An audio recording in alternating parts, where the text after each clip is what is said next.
So I've seen a lot of people commenting on the Kamala Harris story earlier this week that apparently Kamala denied trans healthcare to a person in a prison in California. That is wildly untrue, and it's just missing so much context of the story, so I want to explain here. So at the time, Kamala Harris was the Attorney General of California. She was acting on behalf of the California state government, meaning the legislator.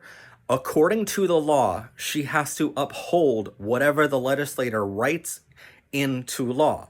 And it doesn't matter how she feels about it or what she personally wants to do, she has to abide by that law. So, at the time, there was a prisoner in California that wanted some gender-affirming surgery.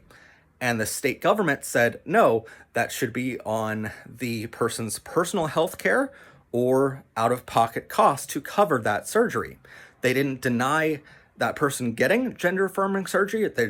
The California state government was just saying that that person should pay for it out of pocket or on their private health insurance, not on the state's health insurance, not footing the bill from the state government. So Kamala Harris, legally speaking, had to back up the legislator on that and provide the court some evidence to back up that argument. Now, privately, though, she was very vocal about being against that, and she worked with the legislator to get that overruled and help the state government figure out that, yes, they should provide that as a state government. But in the courtroom, she legally had to back up the state government's work, even though she did not agree with it, and she worked with the legislator the entire time to overrule that action later on for future cases. So Kamala Harris hasn't always been a huge ally of the trans community and never denied healthcare to a trans person. That's just not true.